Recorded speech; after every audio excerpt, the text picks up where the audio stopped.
Have you ever felt like a time refugee?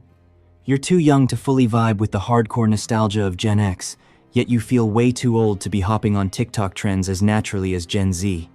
And you don't quite fit the millennial mold either, even though everyone keeps trying to shove you into one of those boxes. If you were born between 1976 and 1985, congratulations, you're definitely not alone. You're a Xennial. Sociologists call this a microgeneration, but from a behavioral psychology perspective, this group possesses one of the most unique mindsets in history, a brain that was upgraded at the exact moment. Two different civilizations collided, creating a generation that is truly worth examining. The core of what sets Xennials apart is their technological bilingualism. Think back to your high school years. To ask a friend to hang out, you had to call their landline and get past the checkpoint known as their parents. You had to learn how to navigate a real conversation, be polite, and handle rejection on the spot. That was the analog world, a place where connection was built on trust and patience. But then, boom, just as you were stepping into college or the workforce, the digital world exploded. You were the pioneers of Yahoo Messenger and the first to sign up for Facebook using those edu email addresses. Why does this matter psychologically? According to research on neuroplasticity, the prefrontal cortex, the part of the brain responsible for planning and adaptation, is in its peak development until age 25.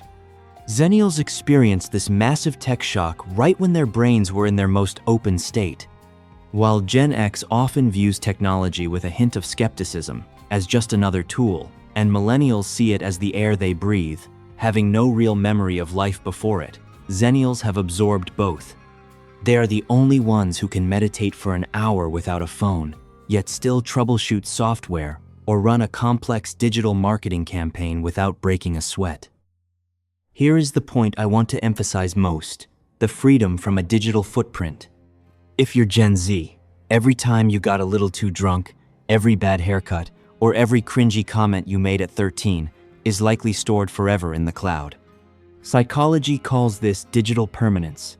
It places a massive weight on self-esteem, forcing people to live in a constant state of performance.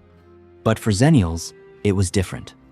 Their most impulsive, reckless years exist only in blurry old photos tucked away in paper albums, or more importantly, within their own memories.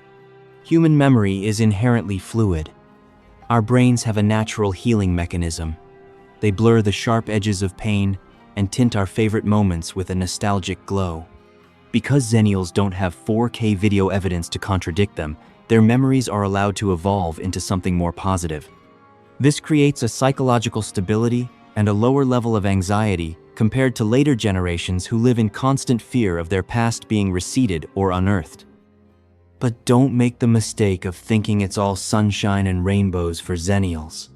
They are the generation that took the hardest hits from economic instability. Just imagine, you spend 4 years grinding through college. You walk across the stage with a degree in hand in 2008, and then the bottom falls out of the economy. In the US, the housing market crash wiped out the dreams of countless Xennials just as they were trying to build a career. Research shows that facing financial hardship during early adulthood shapes your attitude toward risk forever.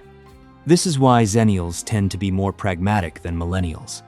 They usually keep a substantial rainy day fund. They carry this underlying sense of unease, a feeling that everything could fall apart at any moment. It's not pessimism. It's a psychological defense mechanism forged in a brutal reality. And that's exactly what makes Xennials exceptional. Crisis managers, they were essentially vaccinated by the 2008 crash.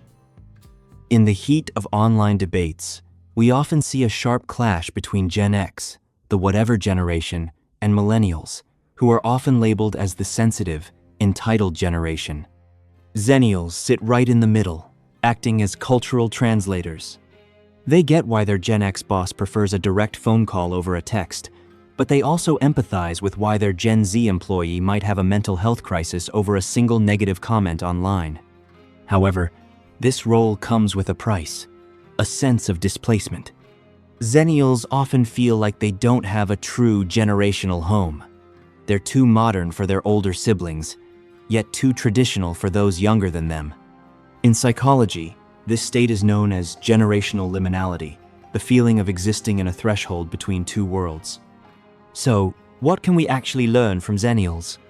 It's not about praising a group just because they were born in a golden window. It's about finding the lesson in how to adapt without losing your identity. Xennials teach us that. First, boredom is necessary. The ability to sit still without a phone, just like Xennials did while waiting for the bus in the 80 seconds, is a superpower in today's attention economy. Second, technology is a tool, not an identity. You can own the latest iPhone 17 Pro Max, but you should still cherish offline conversations that leave no digital trace. And finally, adapt without dissolving. You can learn new software every single day, but your core values, the self-reliance of Gen X, and the deep connectivity of millennials are the things that should never change.